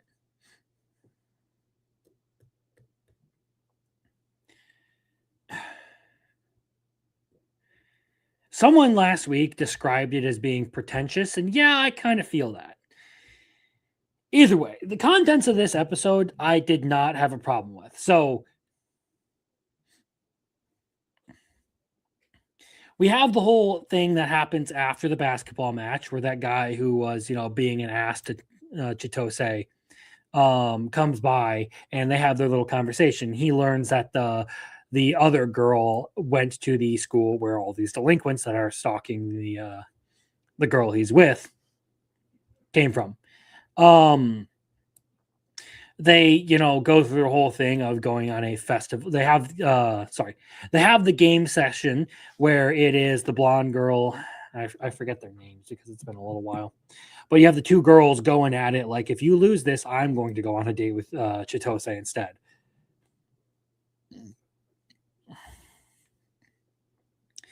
And I did like that little bit of a rivalry. Like there's something interesting there. But they ultimately, I don't feel like, do a good job of or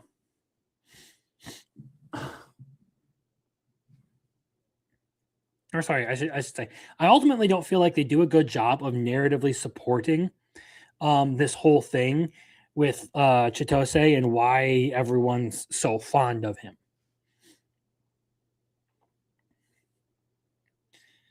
I feel like if it were a little bit clearer on some of these points, elaborated a little bit more, maybe did a bit more setup for some of these things, it would be a really, really good show.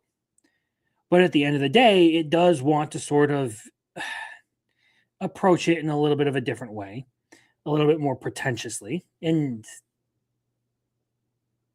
there's always that thing in the back of my mind when I'm sitting here watching this show, like, there's got to be something more to this. There's got to be some reason these characters have the connections they do, but it just hasn't been explained yet, even though it feels like it's a very important core element of the show. But again, credit where credit is due. They do have a really good date scene in this. And then Chitose dealing with all the bullies at the very end. I did really like all of that. Like it was a good bit of character work with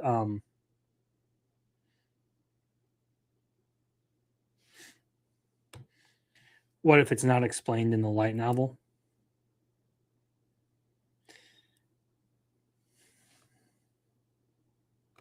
And that's why it's not in the anime. Well, that's what I'm saying. It's just you have all of the way it presents itself is like some of these things are, you know, sort of important to the series, but don't get explained. Whether or not it's in the light novel is irrelevant. If that's how it continues to be, then I'll still have the same problem with it. If that's how it is, regardless of the medium, I'm still going to have the same problem with it. Even though I do think that it has a pretty good sense of writing, that like its story that it's presenting is interesting. Like it actually could be something really good. It's just that one thing about it bugs me. And every time I watch it, I feel like,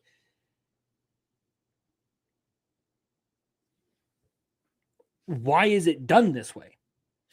And now that may be for some payoff later in the series. That may have some like very like reasonable it may be some like very reasonable thing to do.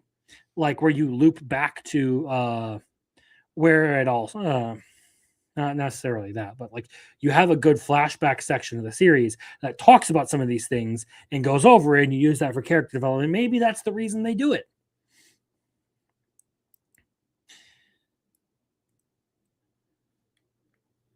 But at the end of the day, they put emphasis on these things that they don't necessarily address.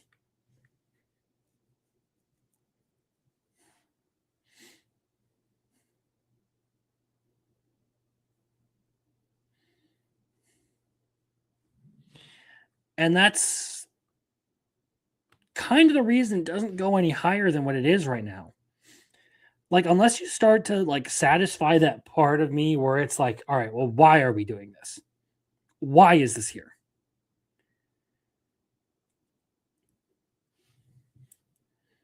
Why are things the way it is, way they are?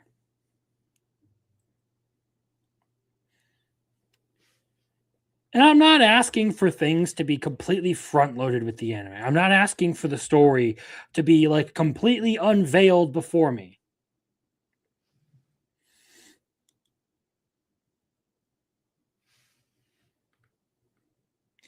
I'm just asking, like, can we get a few more details as to why all of these people are, or like view Chitose so highly? Or is it just going to be like something that you've got to accept throughout the whole thing? Because, like, with Yano, we get the whole relationship development cycle with Yano. You actually get to see like why these people care about each other. You actually get to see like some of the important relationships get built up, and the ones that aren't necessarily built up aren't strictly focused on. They're teased, they're hinted at, but they aren't made out to be something major to the story.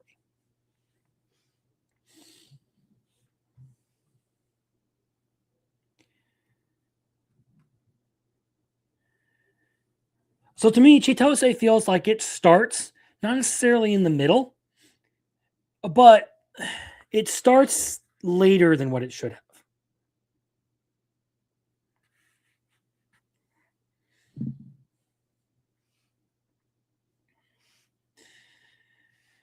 have. But I'm glad you're enjoying it. I don't hate it by any means. It's just when it comes to watching the show, every time I turn on an episode, I'm just like, I feel like I don't have a sense of what it's trying to do.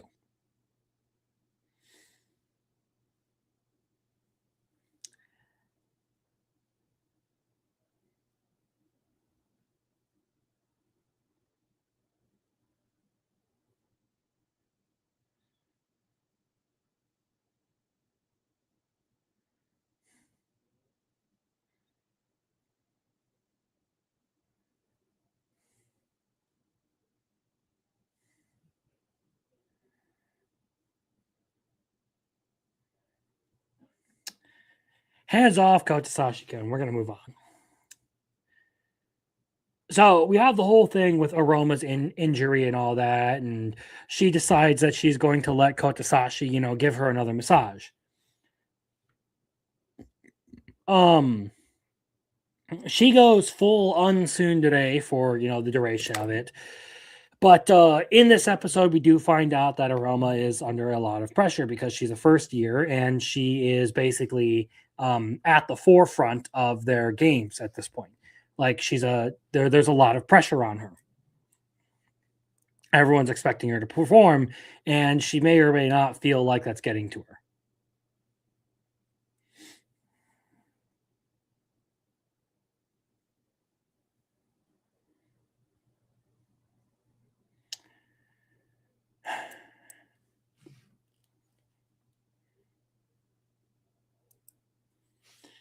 I don't necessarily know if I have anything really to say about this that I haven't already said. And that's one of the things that I'm struggling with. It's like I'm sitting here like, how do I go about addressing this without just, talking about what goes on and move on? Like, it's an okay show. We get some interesting character work and little bite-sized pieces with every short episode that this airs, but by no means is this something that like I can sit here and elaborate on. Like, it doesn't really give me much to work with.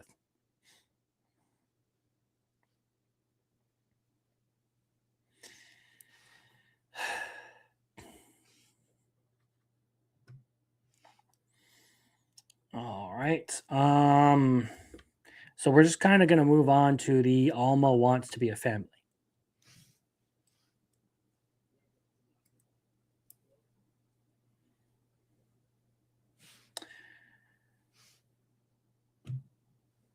So this episode, we get the whole static buildup thing where we find out that the mother is basically an electric eel, to where she has evolved to be able to store electric charge and all of that.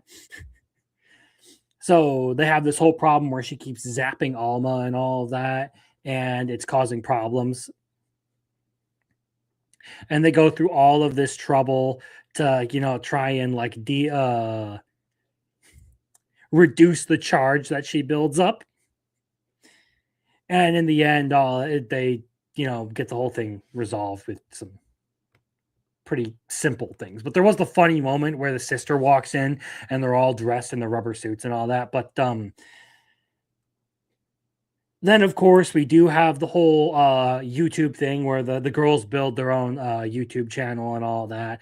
They get super popular, they do their idol concert and everything, and then Machina pops her head off and gets them banned off the internet. So it was an entertaining sort of slice of life episode, but they do get a little ridiculous with it later in the end there with the YouTube stuff.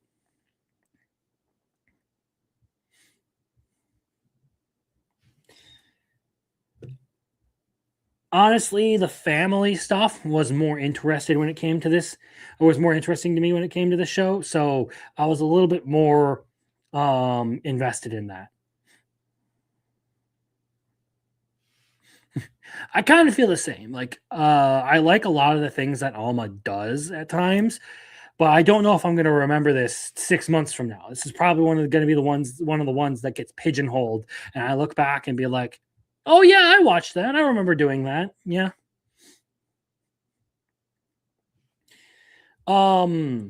Hero Spirit Reincarnator. So Salvel finally locks the fuck in with this one and realizes, hey, I've been an asshole to my daughter. Now I got to go save her. And oh yeah, I'm the knight captain, so I'm just gonna punch this dude out after catching a halberd barehanded. So much respect to this guy. Hopefully, from here on out, he'll be able to actually resolve his family issues. But we still have the king's goal of, forcing some sort of relationship between the royal family and the spirits. All also while you have, the prince's obsession and everything with Ellen being a potential hazard.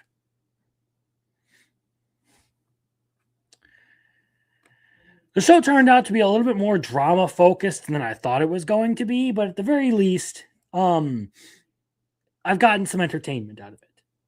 It's one of the ones that I've liked a little bit more, especially as we've seen some of the resolutions to the family stuff that's been going on with the Von Kreif family. Hopefully now the grandmother comes in and just like straightens this dude out after everything that he's done. And hopefully we get some stuff done with the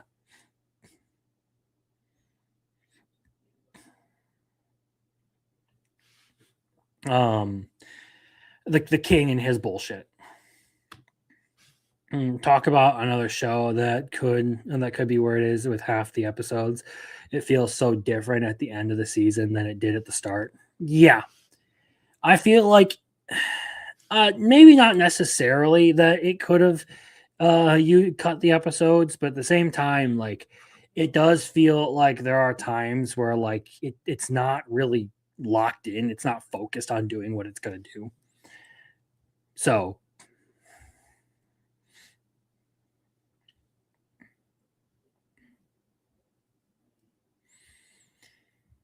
it's okay. I get entertainment from it, but it's by no means something that I would give high praises to.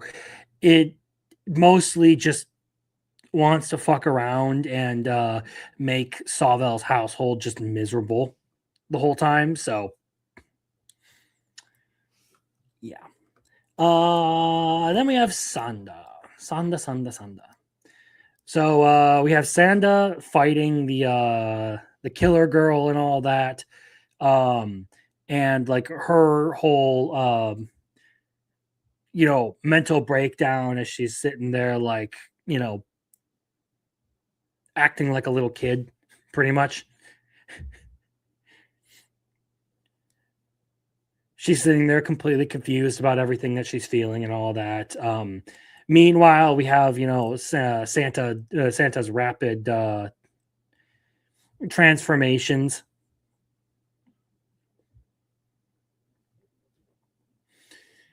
And the effects that has on his body and all that. We have a good moment for Santa rescuing the girl from the fire, and then going right to fighting Oshibu at the very end.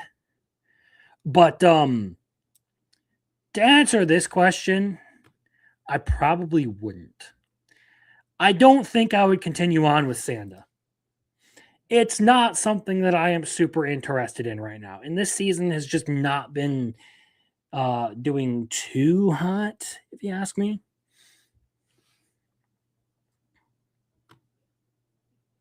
Oh, also, Ono just fucking dies at the end, so there's that.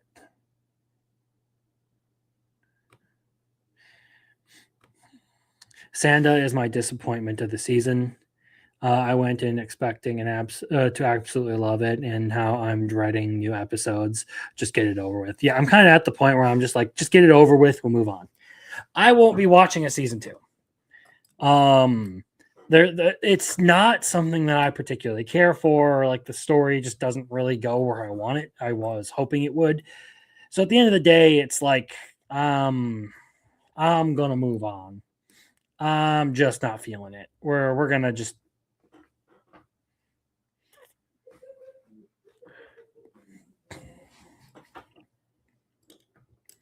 You keep saying we're wild, dude. You're fucking wild. You're the wild one. Fucking trash panda motherfucker. I haven't really cared for this whole puberty thing that they're going on about.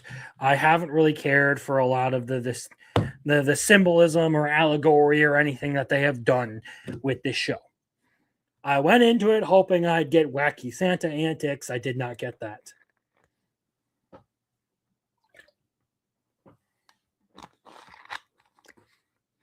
You just don't understand it. No, the reason is I do understand it, and I don't enjoy it. It's as simple as that. It has nothing to do with not understanding it. It has everything to do with its brand of originality does not appeal to me.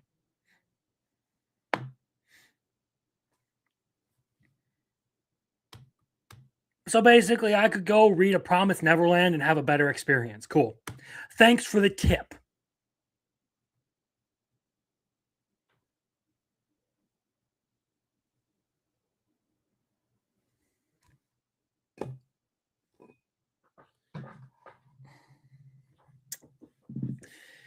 So that said, we're going to leave off here for the night.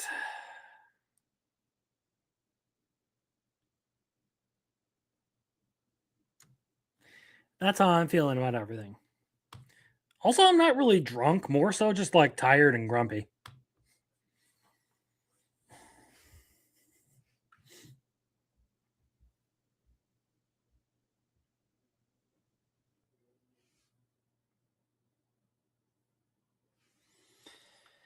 Oh, all right. So now that means we get to make our poll. So it looks like everyone has their suggestions in as for what we are going to do.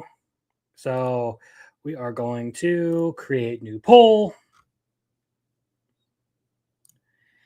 And the options that we currently have are Chio's School Road from Marcel, Grimgar from Biggles, Welcome to the NHK from Muffler, and 86 from Jeremy. Endless Menstruation might be worth a revisit. It's gotten interesting towards the end of the season. I didn't hate Banished Court Magician. It was just terribly generic, and I didn't feel like keeping up with it this season. I may end up coming back and checking it out at some point. I'm not opposed to it.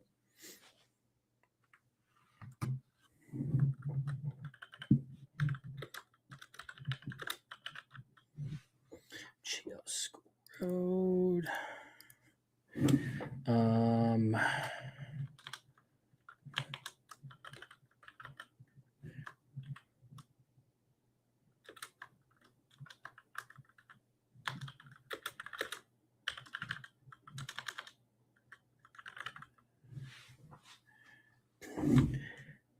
Grimgar.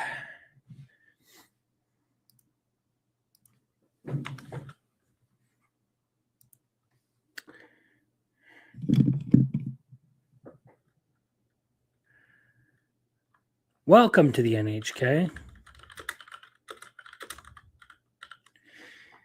And 86. So there we go. These are your options for next week. Thank you to everyone who, put out a suggestion for what we're going to talk about. I appreciate all of you tuning in. Few announcements. So like I said at the beginning of the stream, going to try and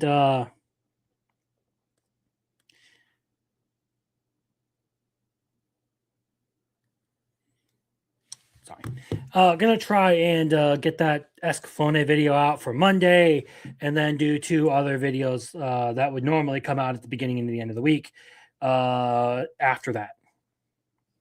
So I'll have my hands full. I will not be on the Biggles Breakdown this Monday. So there's that. I won't be around there. You guys can have fun without me. I hope you do. But I have a concert on Monday that I'm going to, so I will not be around.